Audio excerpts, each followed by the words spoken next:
प्रिय दर्शकों नमस्कार। एनसीईआरटी गणित कक्षा 10वीं में आपका स्वागत है। आज हम प्रश्नावली 1.2 का प्रश्न नंबर 1 हल करेंगे, जो है निम्नलिखित संख्याओं को अभाज्य गुणनखंडों के गुणनफल के रूप में व्यक्त कीजिए। इसके हम जो परिचय पार्ट है, इंट्रोडक्शन पार्ट है, उसमें हम देख कर आए हैं कि अभाज्य गुणनखंड क्या होते हैं। आप उसमें जाके देख सकते हैं। वैसे यहाँ भी हम बता देते हैं। जैसे क्वेश्चन नंबर 1 है, हम इसको सोल्व करते हैं।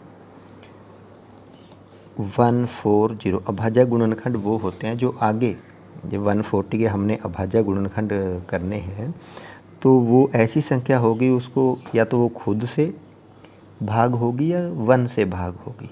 तो 140 के जब हम अभाज्य गुणनखंड करेंगे तो इसको जिस भी क्वेश्चन के पीछे, जिस भी संख्या के पीछे 0 होता है या 2 होता है या कोई सम संख्या होती है, वो 2 से पूर्णतः भाग हो जाती है। तो इसको हम 2 से भाग करेंगे। 2 7 जा 14, 2 0 0।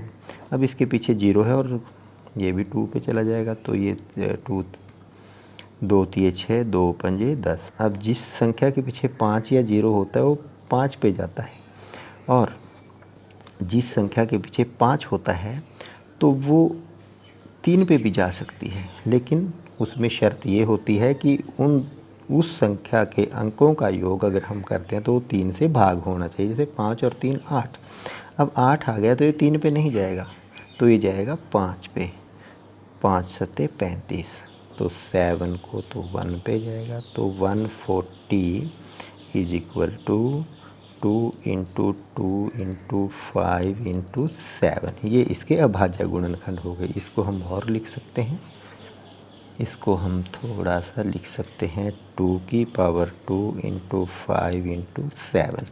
ये इसके अभाज्य गुणनखंड हो गए। इसमें क्या हुआ कि 7 किसी दूसरे अक्षर पे नहीं जाएगा। 7 7 पे जाएगा, 5 5 पे जाएगा, 2 2 पे जाएगा, और 2 ये 2 भी 2 पे जाएगा।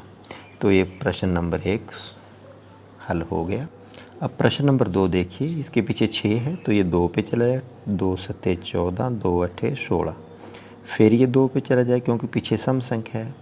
2 3 6, 2 9 18। अब ये 9 और 3 12, तो ये 3 पे चला जाएगा क्योंकि 12 3 पे डिवाइड हो जाएगा। 3 पे जाएगा। 3 एकम 3 और 3 3 9, और 13 तो 13 पे जाएगा, तो 1 आ जाएगा।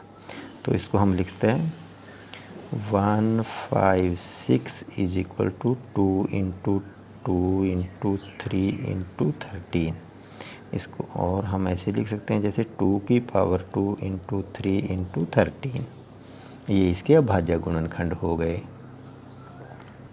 अब हम क्या करेंगे, 3825 को अभाज्य गुणनखंड ज्ञात करें। अब हमने पहले बताया है कि इन पूरी संख्याओं को हमने जोड़ कर लेना और उसको 3 से भाग करके देखना, तो हमारे को पता चल जाएगा वो 3 पे भाग होगा या नहीं।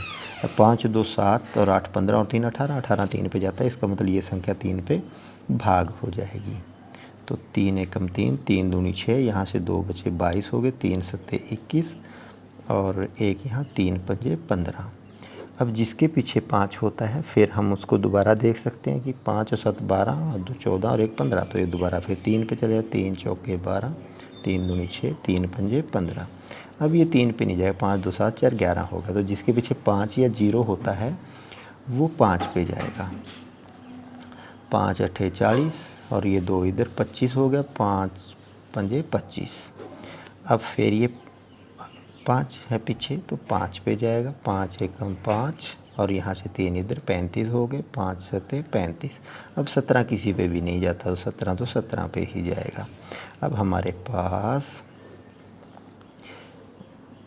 3825 के जो गुणनखंड है वो 3 इंटू 3 इंटू 5 इंटू 5 इंटू 17 आ गए। तो 3 इंटू 3 को हम लिख सकते हैं 3 की पावर 2 इंटू 5 की पावर 2 इंटू 17। ये इसका आंसर आ गया। तो इस तरह से हम इसके अभाज्य गुणनखंड कर सकते हैं। अब अगला प्रश्न है प्रश्न नंबर 4, 1 का प्रश्न नंबर 4, 5005। तो इसको हमने देखना किस पे जाएगा। तो जिसके पीछे 5 होता है वो या तो 3 पे जाता है या तो 5 पे जाता है। तो लेकिन 3 पे वो तब जाएगा जब इसके अंकों का योग 3 से भाग होता हो। तो 5 और 5 10, तो ये तो 3 पे जाएगा नहीं, इसलिए 5 पे जाएगा।